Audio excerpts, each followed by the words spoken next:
Assalamualaikum warahmatullahi wabarakatuh. Selamat pagi, selamat siang, selamat sore, selamat malam bagi teman-teman yang sedang menonton video saya.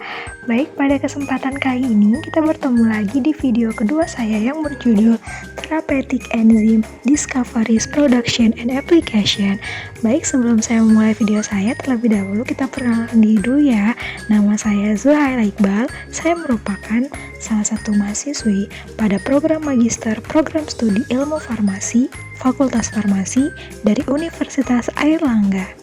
Selamat menonton ya teman-teman. Enzim saat ini memainkan peran dominan dalam industri farmasi karena kemampuannya yang secara efisien dan selektif mengkatalisis reaksi biokimia dalam sistem hidup.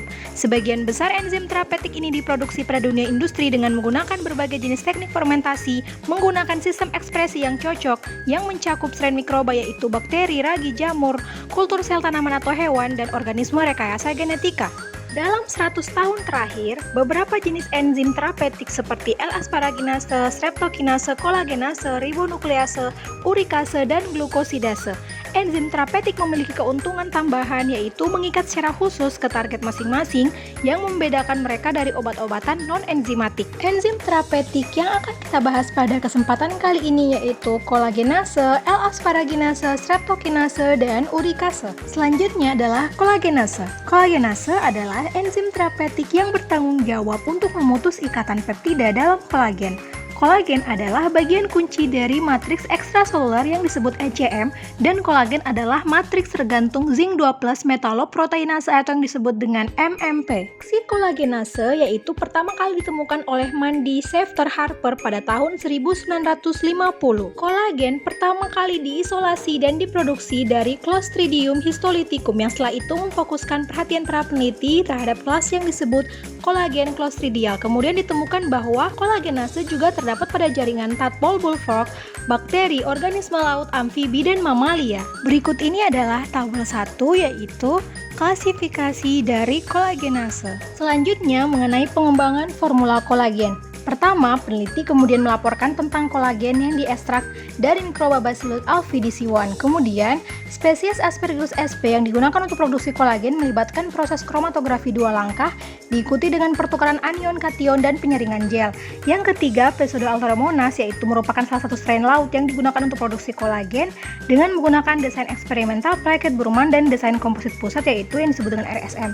Kemudian, pada metode in situ diterapkan untuk menghasilkan enzim kolagen yaitu dari osifikasi, heterotopik, dan osteofit. Selanjutnya, pemurnian kolagen yaitu menggunakan teknik kromatografi dari waktu ke waktu untuk pemurnian kolagen menghasilkan tingkat kemurnian dan hasil yang berbeda. Berikut ini gambar 1 yaitu skema kolagen. Selanjutnya, penggunaan kolagen. Kolagen dapat diberikan pada penyakit Dupuytren's disease, yang kedua yaitu penyakit glaukoma, yang ketiga yaitu penyakit keloid, dan yang terakhir yaitu dapat memperbaiki tulang kartilago. Yang selanjutnya yaitu tentang L-asparaginase. L-asparaginase adalah enzim terapeutik yang dikenal dengan sebutan amidohidrolase yang dikatalisis dari kedua senyawa yaitu asparagin dan glutamin. Enzim ini dapat membantu dalam deaminase L-asparagin ke L-aspartat dengan melepas amonia. Berikut ini terdapat gambar 2 yaitu mekanisme kerja dari asparaginase. L-asparaginase pertama kali ditemukan pada tahun 1953 yang berasal dari mikroorganisme yaitu bakteri, ragi, jamur, Actinomycetes, dan ganggang. Kemudian, mayoritas L-asparaginase berasal dari sumber mikroba alami, sementara beberapa lainnya direkayasa dan diproduksi secara intraseluler mengharapkan tidak banyak yang dikrestorasi di luar sel. Selanjutnya, dapat kita lihat pada tabel 2 yaitu produksi L-asparaginase yang berasal dari bakteri dan fungi yang menggunakan teknik fermentasi. Pengembangan formula L-asparaginase yaitu yang pertama, produksi enzim juga dipengaruhi oleh berbagai parameter mengenai media fermentasi seperti suhu, tingkat agitasi, ukuran inokulum, pH, dan waktu inkubasi. Kedua yaitu pada tanaman, L-asparagin adalah salah satu sumber utama nitrogen dan juga diperlukan untuk mengangkut senyawa penting.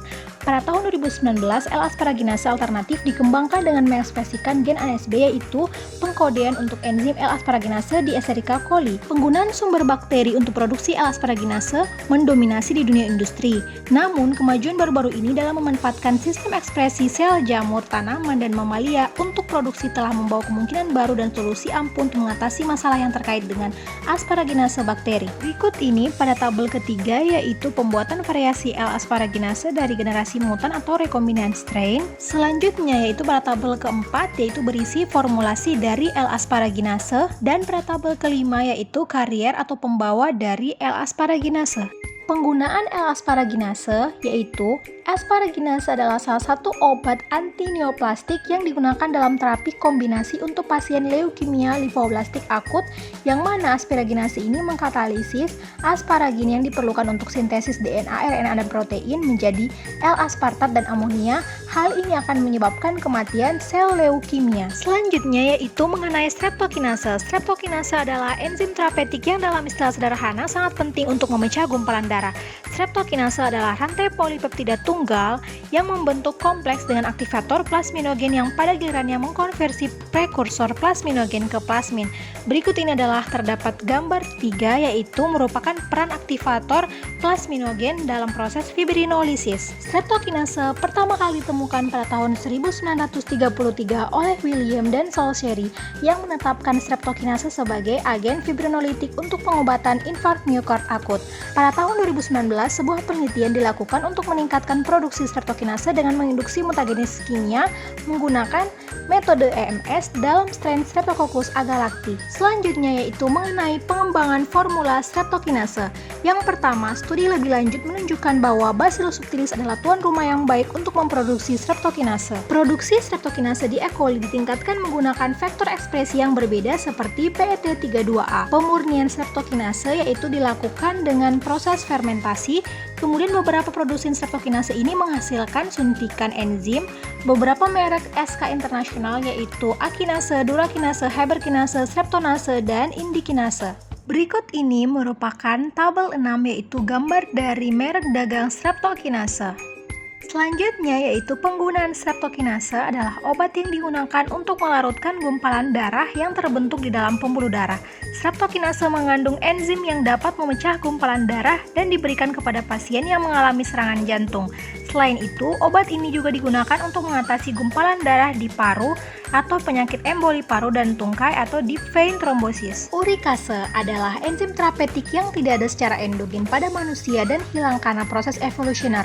Namun urutan cDNA yang diperoleh menggunakan mRNA dari sel-sel hati manusia melacak kembali keberadaan enzim urikase pada manusia. Enzim urikase yaitu memiliki 4 subunit identik yang berisi 4 situs aktif yang identik. Masing-masing berisi situs pengikatan tembaga yang terletak antar muka 4 subunit. Kemudian memecah nukleotida purin, adenin, dan guanin. Pengembangan formula urikase. Yang pertama, urikase diproduksi oleh spesies bakteri yang mampu menghasilkan urikase ekstraseluler dan ini diperoleh dari sumber unggas. Kemudian pemurnian produksi urikase dilakukan dengan optimalisasi media dan kemudian dimurnikan menggunakan proses 2 langkah.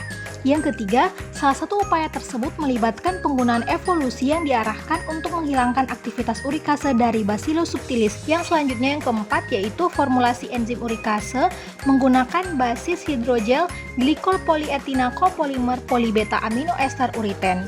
Manfaat atau kegunaan dari urikase dapat digunakan untuk mengobati penyakit asam urat, hiperurikemia, dan osteoporosis. Peningkatan tingkat asam urat dalam darah telah lama dikaitkan dengan gangguan lain seperti batu ginjal, hipertensi, diabetes tipe 2, penyakit kardiometabolik, sindrom Lesch-Nychan. Dengan demikian, penggunaan enzim urikase dapat dianggap sebagai pilihan pengobatan yang paling utama untuk gangguan tersebut. Berikut ini pada tabel 7 yaitu dapat kita lihat bersama tabel dari enzim terapeutik dan aplikasi atau kegunaan fungsi dan beberapa sistem host yang digunakan untuk memproduksi enzim terapeutik. Selanjutnya pada gambar keempat atau figur 4 yaitu berbagai jenis formulasi yang digunakan untuk menghantarkan atau penghantaran enzim terapeutik. Dan yang terakhir yaitu kesimpulan. Enzim terapeutik saat ini sangat bermanfaat dan digunakan untuk mengobati berbagai jenis penyakit seperti penyakit pencernaan, kanker, atau penyakit kardiovaskular. Nah, ternyata kolagen yang berasal dari bakteri sangat berbeda dari kolagen yang berasal dari hewan dalam hal berbagai kekhususan substrat. Dengan kemajuan teknologi, formulasi yang efisien dan efektif untuk enzim telah dikembangkan untuk mengobati penyakit yang terkait dengan tumor. Namun, masih ada kebutuhan untuk lebih memahami efek formulasi tertentu mungkin pada tumor, dan struktur kolagen in vivo untuk memaksimalkan utilitas klinisnya. Terima kasih teman-teman yang sudah menonton video saya. Don't forget to like, comment, share, subscribe, and see you on my next video. Wassalamualaikum warahmatullahi wabarakatuh.